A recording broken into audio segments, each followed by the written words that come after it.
On le voit en couverture de tous les magazines féminins.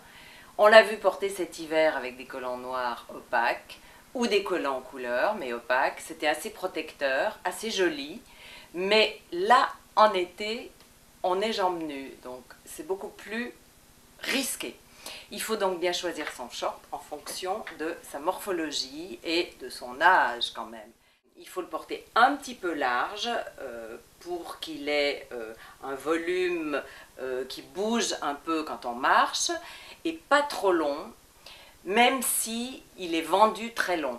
Le côté short Bermuda n'est pas flatteur du tout, même sur un corps parfait. Ça donne un côté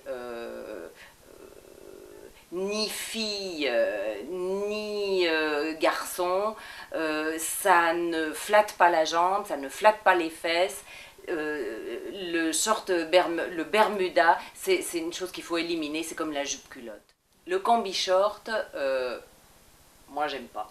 Mais on en voit beaucoup parce que c'est pratique, on peut le mettre directement comme ça, mais vraiment c'est une tenue paresseuse et en plus de quelqu'un qui ne se regarde pas dans la glace, parce que même si on a 16 ans, on n'a plus l'âge de porter une salopette, même si elle est courte.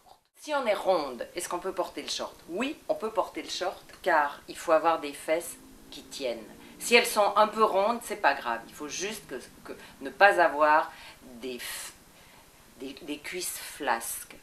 On doit avoir des jambes plutôt bien dessinées, bien galbées, mais il faut éviter le flasque. Si on a les fesses plates, on peut tricher avec un short en jean par exemple, ou un short autrement dans une matière un peu épaisse, avec des poches qui vous donnent un volume sur les fesses. On peut porter un short à rayures horizontales qui accentue aussi le volume. On peut aussi porter un short en satin. Le satin, ça donne du volume également, mais il ne faut pas être complexé parce qu'on a une silhouette un peu ronde. Si les rondeurs tiennent, c'est joli.